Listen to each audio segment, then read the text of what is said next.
भगवान है या नहीं, ये सवाल हजारों सालों से इंसानों को उलझा रहा है। ये सवाल हमारे सबसे गहरे डर और उम्मीदों से जुड़ा है। क्या हम एक ऐसे ब्रह्मांड में रहते हैं जो बस यूं ही चल रहा है, या इसके पीछे कोई बड़ी ताकत है, साइंस, जो देखने और समझने पर जोर देती है, इस रहस्य को एक नए नजरिए से देखती है।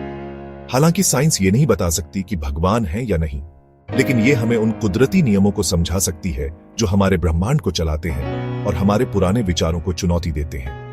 याद रखना जरूरी है कि साइंस ऐसे सवालों के जवाब ढूंढती है जिनकी जांच की जा सके। जो बातें साइंस के दायरे से बाहर हैं, उनकी जांच साइंस नहीं कर सकती। लेकिन भगवान के होने के दावों को साइंस के नजरिए से देखने से हमें ब्रह्मांड और अपनी समझ की सीमाओं को बेहतर तरीके से समझने में मदद मिल सकती है। कलाम कॉस्मोलॉजिकल आर्गुमेंट कहता है कि ब्रह्मांड की कोई न कोई शुरुआत जरूर हुई होगी, इसलिए भगवान का होना जरूरी है। इसका मतलब है कि हर चीज जिसकी शुरुआत होती है, उसका कोई कारण होता है। ब्रह्मांड की शुरुआत हुई थी, इसलिए उसका भी कोई कारण होगा, और यही कारण भगवान है।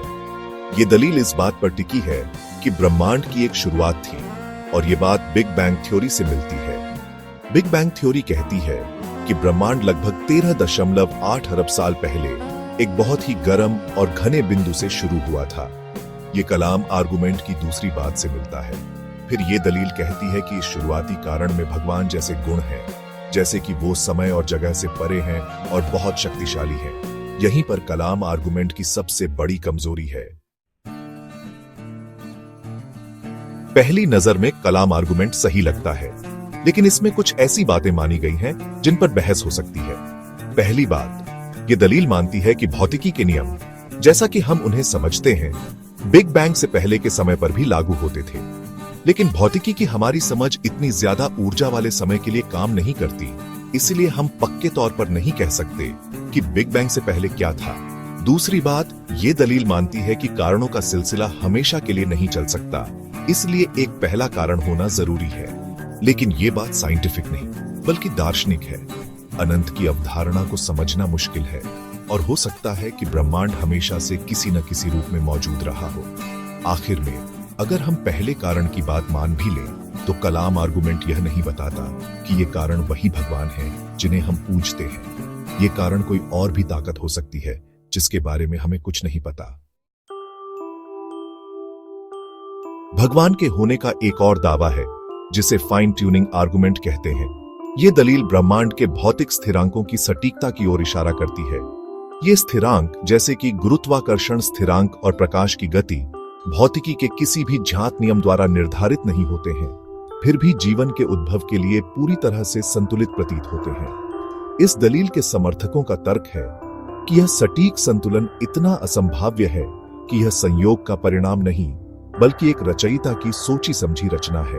उनका कहना है कि ब्रह्मांड एक घड़ी की तरह है, जिसे एक खास मकसद से बड़ी बारीकी से डिजाइन किया गया है। जैसे एक घड़ी का मतलब है एक घड़ी साज, वैसे ही एक सूक्ष्म रूप से ट्यून किए गए ब्रह्मांड का मतलब है एक दिव्य डिजाइनर। यह दलील हमारे उद्देश्य और डिजाइन की सहज भावना को आकर्षित करती है। हालांकि जब इसे वैज्ञानिक दृष्टिकोण से जांचा जाता है, तो फाइन ट्यूनिंग आर्गुमेंट कलाम आर्गुमेंट की तरह महत्वपूर्ण कमजोरियां दिखाता है। भाग 5, फाइन ट्यूनिंग का भ्रम, वैकल्पिक दृष्टिकोण। फाइन ट्यूनिंग आर्गुमेंट इस धारणा पर आधारित है कि ब्रह्मांड के भौतिक स्थिरांक अलग हो सकते थे, और यह कि मानव की केवल एक संकीर्ण सीमा ही जीवन के उद्भव की अनुमति देती है। हालांकि यह धारणा गलत हो सकती है।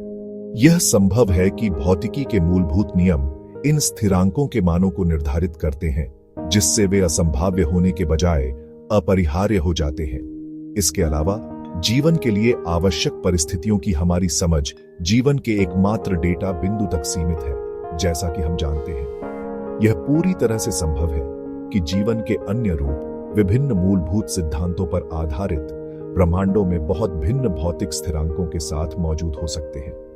यह मान लेना कि जीवन का हमारा रूप ही एकमात्र संभव रूप है, एक गहन मानव केंद्रवाद का शिकार होना है। भाग 6, क्वांटम क्षेत्र, संभावनाओं का ब्रह्मांड। आधुनिक भौतिकी, विशेष रूप से क्वांटम यांत्रिकी, फाइन ट्यूनिंग की चर्चा में और जटिलताएं पेश करती है। क्वांटम यांत्रिकी बताती है कि ब्रह्मांड मूल रूप से संभाव्य है, जिसमें घटनाएं पूर्ण निश्चितता के साथ नहीं बल्कि कुछ संभावनाओं के साथ घटित होती है। वास्तविकता की यह संभाव्य प्रकृति एक पूर्व निर्धारित ब्रह्मांड की धारणा को चुनौती देती है, जिसे किसी विशिष्ट परिणाम के लिए सावधानी पूर्वक फाइन ट्यून किया गया है। मल्टीवर्स की अवधारणा विभिन्न भौतिक नियमों और स्थिरांकों के साथ संभावित रूप से अनंत ब्रह्मांडों का एक काल्पनिक संग्रह फाइन ट्यूनिंग तर्क को भी कमजोर करता है। यदि कोई मल्टीवर्स मौजूद है तो हमारे ब्रह्मांड की स्पष्ट फाइन ट्यूनिंग केवल एक चयन प्रभाव हो सकती है। हम जीवन के लिए उपयुक्त ब्रह्मांड का निरीक्षण करते हैं क्योंकि हम उसके भीतर मौजूद हैं। अन्य ब्रह्मांड विभिन्न भौतिक स्थिरांकों के साथ मौजूद हो सकते हैं, लेकिन हमारे जैसे पर्यवेक्षकों से रहित होंगे। भाग 7, ब्रह्मांड की विशालता, बदलती संभावनाएं। इसके अलावा ब्रह्मांड की विशालता ही संभावना को समझने में महत्वपूर्ण भूमिका निभाती है। जबकि हमारे ब्रह्मांड में भौतिक स्थिरांकों का विशिष्ट संयोजन असंभाव्य लग सकता है, अवलोकन योग्य ब्रह्मांड के भीतर सितारों और आकाशगंगाओं की विशाल संख्या, जिसका अनुमान खरबों में है, संभावना पर हमारे दृष्टिकोण को महत्वपूर्ण रूप से बदल देती है। पर्याप्त अवसर दिए जाने पर असंभाव्य प्रतीत होने वाली घटनाएं भी सांख्यिकीय रूप से संभव हो जाती हैं।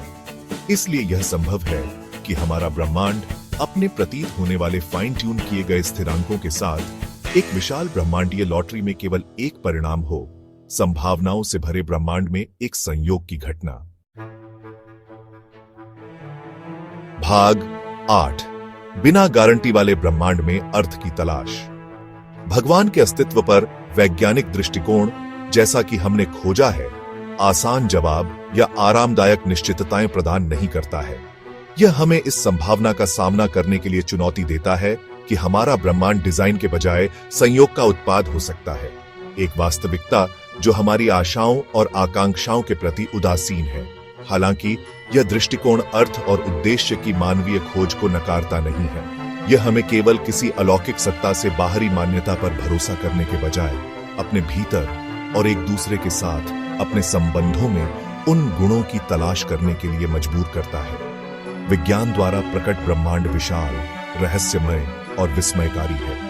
यह आश्चर्य और सुंदरता से भरा ब्रह्मांड है, एक ऐसा ब्रह्मांड जो हमारी समझ को चुनौती देता रहता है और हमारी जिज्ञासा को प्रज्वलित करता है। भाग 9, निष्कर्ष, अज्ञात को अपनाना। अंत में भगवान के अस्तित्व का प्रश्न वैज्ञानिक प्रमाण या अप्रमाण के दायरे से बाहर रहता है। जबकि कलाम कॉस्मोलॉजिकल आर्गुमेंट और फाइन ट्यूनिंग आर्गुमेंट जैसे तर्क पहली नजर में सम्मोहक लग सकते हैं, वे अंततः उन मान्यताओं और व्याख्याओं पर निर्भर करते हैं जो बहस के लिए खुले हैं।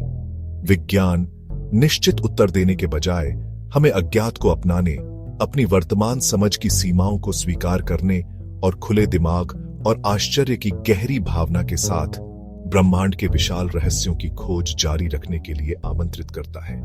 यह जांच और अन्वेषण की भावना में है कि हम एक दिन ब्रह्मांड के सबसे गहरे रहस्यों और उसके भीतर अपने स्थान को उजागर कर सकते हैं।